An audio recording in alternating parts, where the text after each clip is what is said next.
Hello everyone, कैसे हो आप सब बढ़िया। तो आपको फाइनली पता चल गया होगा कि आईआईटी मद्रास का जो एंड टर्म का एग्ज़ाम है उसका रिजल्ट आउट हो चुका है। अभी आपको मैसेज मिल गया होगा, व्हाट्सएप का message IIT Madras online learning की तरफ से। Dear learner, we have release your end term exam result in the dashboard under my current courses. आप यहाँ पे देख सकते हो अपने डैशबोर्ड में जाके करंट कोर्स के अंदर कि आपका रिजल्ट क्या है। और इन्होंने ये बोला है कि अगर आपके स्कोर में कोई मिसमैच आ रहा है तो आपको, अगर आप मेल करते हो उनको, तो वो नहीं माना जाएगा। आपको एक जी फॉर्म का लिंक यहाँ पे दिखाई दे रहा होगा, आपको भी ये मिला होगा। आपको यहाँ पे फिल करना होगा कि हाँ, क्या स्कोर में आपका मिसमैच आ रहा है। डेडलाइन कब तक है? ये है 9 सितंबर तक आपको बताना है। ठीक है, तो ये तो हो गया रिजल्ट के बारे में। तो इस वीडियो में हम देखेंगे कि आपका जो ग्रेडिंग सिस्टम है, अगर आपका ग्रेड, सपोज करो आपका ग्रेड सी है, डी है, तो उसका ग्रेड पॉइंट कितना होगा। आप पास हो या फेल हो, आपको तो पता होगा। आपको अगर कम ग्रेड मिला है, यानी कि आपका जो ग्रेड पॉइंट है वो काफ़ी कम है, तो आप कंफ्यूजन में हो कि मुझे कोर्स रिपीट करना चाहिए या फिर आपका अगला स्टेप क्या हो सकता है। तो मैं कोशिश करूंगा थोड़ा अपना इनपुट देने के लिए, मतलब जो कहे हुए बातों को फॉलो करो। आपका बेसिक कॉमन सेंस आपको लगाना है। आपके लिए जो सही होगा आप उसको फॉलो करो। मैं आपको पूरा इन्फॉर्मेशन दे दूंगा कि कहाँ पे सीजीपीए मैटर करता है, कहाँ पे नहीं करता है। तो चलिए इस वीडियो को स्टार्ट करते हैं। सबसे पहले जो पास क्राइटेरिया है उसमें आपको देखना होगा कि जो लेटर ग्रेड है, यानी कि जो ग्रेड आपको मिल रहा है, A grade, B grade, C grade, वो ग्रेड पॉइंट वो किसके इक्विवेलेंट है। तो पहले देखो, अगर आपका जब ग्रेड पॉइंट है, यानी कि जो टी स्कोर है, यानी कि एन टर्म का जो टी टोटल स्कोर है, अगर 90 या फिर 90 से ऊपर है तो आपका स्टेटस पास है।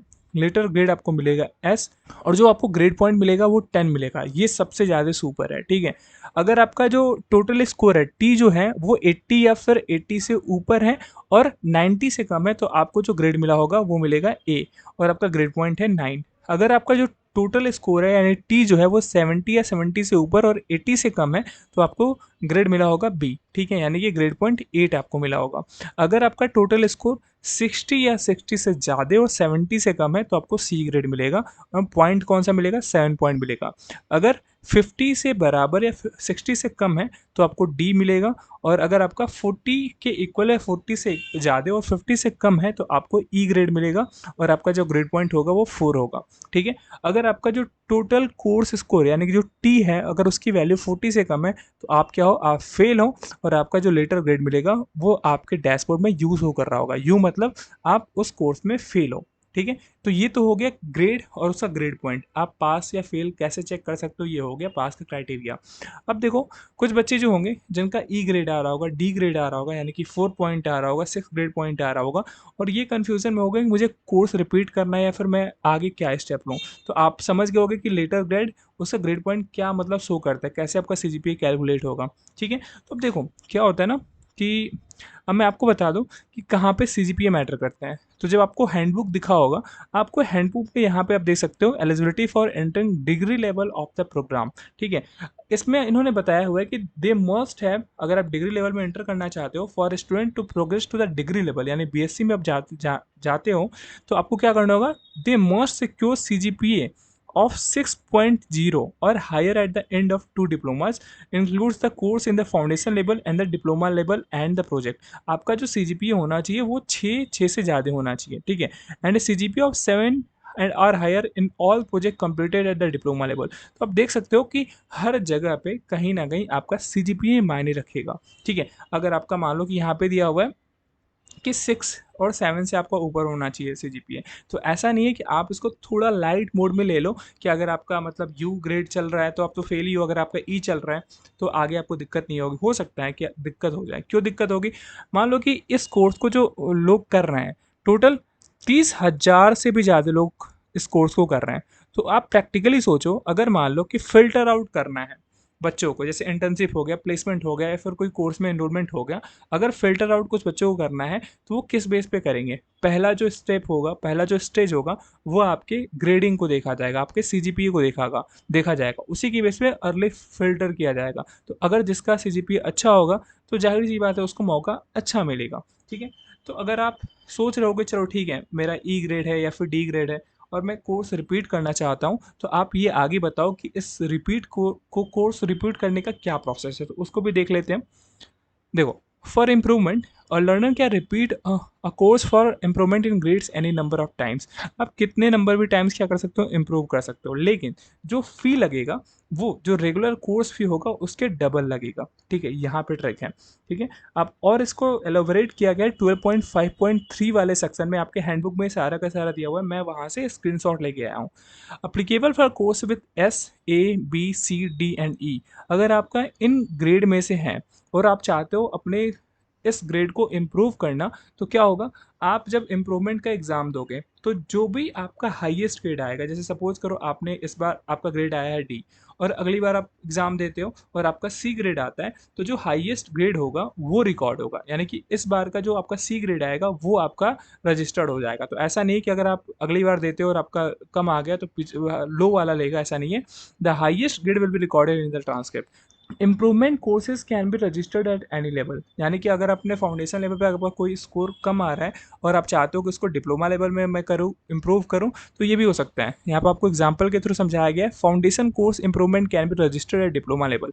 अगर आप डिप्लोमा लेवल में पहुँच जाते हो और आप चाहते हो कि कोई फाउंडेशन कोर्स जैसे मैथ्स 1 हो गया, मैथ्स 2 हो गया, स्टैट्स 1 हो गया, अगर आप चाहते हो कि डिप्लोमा लेवल में जाके मैं उसको क्लियर करूँ या फिर उसको इम्प्रूव करूँ, या क्लियर तो नहीं होगा, आप इम्प्रूव कर सकते हो। ठीक है, अगर आप इम्प्रूवमेंट देना चाहते हो, अगर आपका मान लो कि डी ग्रेड आया और उसको आप इम्प्रूव करके ए ग्रेड में जाना चाहते हो, तो आप मेहनत करो, आप डिप्लोमा लेवल पे जाके चेंज कर सकते हो। तो ऐसा नहीं मैंडेटरी है कि आपको अभी इम्प्रूव करना है।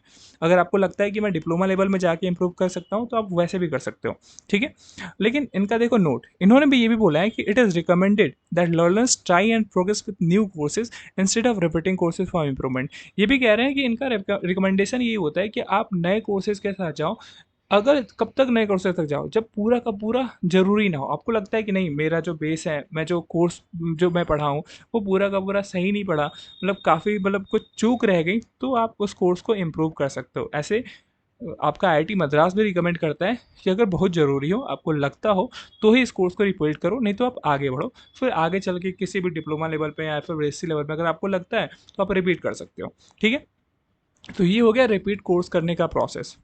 आगे बढ़ते हैं। अब देखो, कुछ बच्चे होंगे जो कंफ्यूज होंगे कि एक यहाँ पे कॉम्बिनेशन भी फॉलो होता है कि अगर आप मैथ्स 2 करना चाहते हो तो बिना उसका प्री रिक्विजिट भी है, अगर आप मैथ्स 1 आप नहीं कंप्लीट कर पाओगे तो आप मैथ्स 2 में नहीं इनरोल हो पाओगे। तो कुछ प्री रिक्विजिट कोर्सेज हैं, उनको भी आप देख लो फाउंडेशन लेवल में। देखो, मैथ्स 1 के लिए आपको कोई प्री रिक्विजिट कोर्स नहीं है, स्टैटिक्स 1 के लिए भी नहीं है, इंग्लिश 1 के लिए भी नहीं है, सीटी के लिए भी नहीं है। लेकिन मैथ्स 2 के लिए आपको पहले मैथ्स 1 क्लियर होना चाहिए। ठीक है, मतलब आपको मैथ्स 1 के जो सारी इन्फॉर्मेशन है वो आनी चाहिए। ठीक है, तो ये इसका प्री रिक्विजिट क्या है कोर्स, मैथ्स 2 के लिए मैथ्स 1 है। ऐसे स्टैटिक्स 2 के लिए क्या है, स्टैटिक्स 1 और मैथ्स 2 है। इंग्लिश 2 के लिए क्या है, इंग्लिश 1 है। पाइथन के लिए क्या प्रीरिक्विजिट है, ये है सीटी, कंप्यूटेशनल थिंकिंग। ठीक है, अगर आप स्टैटिक्स 2 लेना चाहते हो तो इसमें क्या प्रीरिक्विजिट है, मैथ्स 2 है। अगर आपने मैथ्स 2 नहीं किया है तो आपके पास क्या ऑप्शन बचता है, तो देखो, तो आप क्या करोगे, अगर आप स्टैटिक्स 2 पढ़ना चाहते हो तो आपको मैथ्स 2 जो है वो पहले किया हुआ होना चाहिए, यानी कि मैथ्स 2 आप पास होने चाहिए। ठीक है, या फिर आप मैथ्स 2 पास नहीं हो तो आप क्या कर सकते हो, साथ में साथ स्टैटिक्स 2 के साथ साथ आप क्या कर सकते हो, आप मैथ्स 2 भी ले सकते हो। ठीक है, statics 2 cannot be done without having done maths 2। आप स्टैटिक्स 2 को बिना मैथ्स 2 के कंप्लीट नहीं कर सकते हो। ठीक है, all the 8 foundation courses should be completed before the candidate can register to any 2 diploma level course, यानी कि डिप्लोमा लेवल कोर्स में जाने से पहले आपको आठों जो फाउंडेशन कोर्स है वो कंप्लीट होना चाहिए। ठीक है, आपको समझ में आ गया कि क्या प्रिक्विजिट होती है। अब हम देखते हैं कि देखो, अब कुछ बच्चे ऐसे भी होंगे जिनका कम स्कोर आया होगा, यानी कि कुछ ग्रेड कम हो गया होगा, कुछ और भी रीज़न हुए होंगे। जैसे कोई कोई जो बच्चे होंगे वो चारों कोर्स ले लिए होंगे, यानी कि आपका सीटी भी ले लिया, स्टैटिक्स भी ले लिया, इंग्लिश वन ले लिया, फिर आपका मैथ्स ले लिया, और वो अपने टाइम को अच्छे से डिवोट नहीं कर पाए, यानी कि जितना टाइम रिक्वायर्ड था कोर्स में, जितना पढ़ना था वो पढ़ नहीं पाए, तो वहाँ पे भी थोड़ी सी मतलब दिक्कत आई होगी।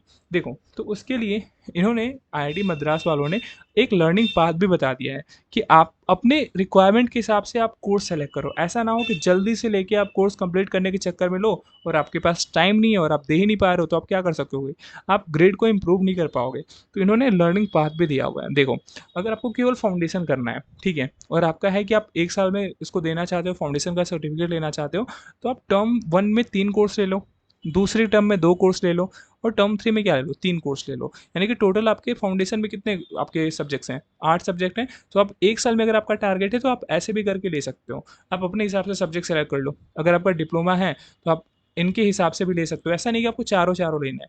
अगर आपको बीएससी करना है और जल्दी करना है तो शॉर्टेस्ट पाथ इन्होंने बताया कि आपको 4-4 कोर्सेज़ लेके आप जल्दी से इसको फिनिश कर सकते हो। लेकिन आप अपने रिक्वायरमेंट के हिसाब से लो कि आपको डिप्लोमा लेके एंटर एग्जिट करना है, या फिर आपको बीएससी करना है, या फिर बीएस लेना है, या फिर आपको शॉर्टेस्ट पाथ लेके बीएससी डिग्री तुरंत कंप्लीट करना है। तो इनका एक पाथ दिया गया है, आप उसको फॉलो कर सकते हो। ठीक है? ऐसा नहीं कि मतलब दोस्त कर रहे हैं 4 कोर्स एक टाइम पे तो 4 कोर्स ले लिया और आप टाइम नहीं दे पा रहे हो। ये पूरा का पूरा गलत सिस्टम है। ठीक है? आगे बढ़ते हैं। अब देखो, मतलब मेरा क्या मानना है कि जो आप इस कोर्स को कर रहे हो, तो इसको थोड़ा अच्छे से करना होगा, क्योंकि एक तो पहले ये ऑनलाइन कोर्स है, धीरे-धीरे इसकी तरफ काम हो रहा है, और जैसे इसमें थोड़ा एंट्री बैरियर जो है वो काफ़ी कम है। तो आप देख रहे हो कि हर एक लेवल पे आप देख रहे हो कि 30,000 बच्चे यहाँ पे एनरोल हो जा रहे हैं। ठीक है? अब 30-30 40,000 बच्चे अगर एक जगह पढ़ें, कॉलेज में पढ़ें, तो देखो प्लेसमेंट या फिर कोई अगर कोई भी प्रोग्राम लॉन्च कर रहे हैं तो इनको फिल्टर करने के लिए कुछ ना कुछ चाहिए। तो आपका ग्रेड जो होता है वो बेसिक क्राइटेरिया बनता है। ये तो कोई टेस्ट लेने वाले नहीं है, ये पहला जो होगा फिल्टर के लिए आपको ग्रेडिंग पे देखेंगे, आपका सीजीपीए देखेंगे, आपका सीजीपीए कितना है, उसी से फिल्टर आउट करेंगे। तो अभी आपने देखा कि आईआईटी मद्रास और आईआईटी रोपड़ ने एक एमओयू साइन किया, और इसमें इन्होंने क्या किया कि ये डायरेक्ट एमएस एडमिशन देंगे डेटा साइंस, और फोर्थ ईयर में यहाँ पे जाके आप इंटर्नशिप या फिर जो समर प्रोजेक्ट्स होते हैं वो भी कर सकते हो। और इसके लिए कोई जो एमएस की जो डिग्री है, इसमें एंट्री के लिए कोई भी गेट स्कोर की ज़रूरत नहीं है। जो अच्छे स्कोर होंगे, जिनका सीजीपीए अच्छा होगा, उनको डायरेक्ट एंट्री मिल जाएगा। तो आप देख रहे हो कहीं ना कहीं अल्टीमेट जो उन्हीं बच्चों को फ़ायदा होगा जिनका सीजीपीए अच्छा होगा, ज़्यादा वो ब्राइट होंगे। तो आप इस कोर्स को लाइट वेट में नहीं ले सकते हो कि हाँ मतलब एक बार एनरोल हो गया तो चलता जाएगा, ऐसा नहीं है। आपको पूरा फुल एफर्ट देना होगा, क्योंकि आपका कंपटीशन काफ़ी ज़्यादा हाई होगा। यानी कोई भी कंपनी भी अगर आएगी तो वो भी अच्छे बच्चों को ले जाना चाहेगी। तो वो भी हो सकता है कि अगर 30,000 बच्चे हैं और लास्ट में जाते जाते मान लो कि 10,000 बचते हैं, ठीक है, 10,000 बच्चे बचते हैं, और उनको फाइनली क्या लेना है, फाइनली अगर मान लो कि इसमें से 10 बच्चों को हायर करना है, तो ऐसा तो है नहीं कि वो 10,000 लोगों का वो करेंगे, मतलब 10,000 लोगों को इंटरव्यू लेंगे। वो कुछ बेसिक क्राइटेरिया रखेंगे कि जैसे आपके स्कूल्स में भी होता है, आपके कॉलेज में भी होता है कि कुछ वो एक बेंचमार्क रख देते हैं कि जिनका सीजीपीए इतना हो, 12th में इतना मार्क्स हो, मतलब 10th में इतना परसेंटेज हो, वही इसके लिए क्वालिफाई कर सकते हैं, यानी कि इसके लिए अप्लाई कर सकते हैं। तो उस इस डिग्री में ये भी होने वाला है कि जिसकी सीजीपीए अच्छा होगा उसको कहीं ना कहीं प्रायोरिटी मिलेगी। तो आई होप कि आपको पूरा समझ में आया होगा कि सीजीपीए का रोल क्या है। तो आपको खुद समझना होगा कि आप कहाँ पे लैग कर रहे हैं। ठीक है? अगर आपका सीजीपीए काफ़ी लो है, मेरा देखो, मैं क्लियर पॉइंट अगर मैं बताऊँ, तो जिसका भी अगर 40 वाले, अगर मान लो 40 से ज़्यादा और 50 के मतलब हैं, और आपने अगर मेहनत नहीं किया है तो आपको उस कोर्स को रिपीट कर लो। ठीक है? डायरेक्टली मेरा मानना है। और डी से ऊपर वाले D C B A S हो गया, अगर इसके ऊपर है आपका और आप चाहते हो कोर्स को कंटिन्यू करना, जैसे आईआईटी मद्रास में रिकमेंड करता है, और आगे आपको ये भी रहेगा कि ऐसा नहीं है कोर्स एक बार आपका कंप्लीट होने के बाद आपके पास डैशबोर्ड में नहीं होगा। आप जो जो कोर्स कंप्लीट करते जाओगे वो आपके डैशबोर्ड में भी रहेगा। अगर आप चाहते हो फ्यूचर में उसको रिपीट करना तो आप रिपीट भी कर सकते हो। लेकिन जिनके थोड़े से ग्रेड ई ग्रेड हैं, अगर उन्होंने पढ़ाई नहीं की है तो उनको कोर्स रिपीट कर लेना चाहिए। या फिर जिन्होंने 4-4 कोर्सेज़ ले ली और उन्होंने प्रॉपर टाइम नहीं दिया और उनका ग्रेड कम आ रहा है, तो मेरा सजेशन उनको भी होगा कि वो क्या करें, वो अभी उनके पास टाइम है, वो भी 2 टर्म में वो कंप्लीट कर सकते हैं, 2 या 3 टर्म में कंप्लीट कर सकते हैं। वो क्या करें, अपने कोर्सेज़ को रिपीट कर लें, जिनका अच्छा ग्रेड नहीं आया है। अगर वो मतलब मार्जिन से पास हो रहे हैं और उनका अच्छा ग्रेड नहीं आ रहा है, तो ज़ाहिर-सी बात है आपको कोर्स को रिपीट कर लेना चाहिए। ये मेरा मानना है। अगर आप मुझसे अलाइन करते हो, तो आप अपना खुद फैसला ले सकते हो कि हाँ, मुझे क्या करना है। तो आई होप कि आपको पूरा का पूरा ये जो चीज़ है, ये जो पास क्राइटेरिया है, आपको कोर्स रिपीट करना कैसे है, और डिटेल में जो चीज़ें हैं आपको पूरा समझ में आया होगा। तो इतना ही रखते हैं इस वीडियो में। अगर आपको कोई भी डाउट मिलता है, यानी डाउट होता है, तो आप कमेंट बॉक्स में पूछ सकते हो। तो मिलते हैं नेक्स्ट वीडियो में नेक्स्ट टॉपिक के साथ। जय हिंद, जय भारत।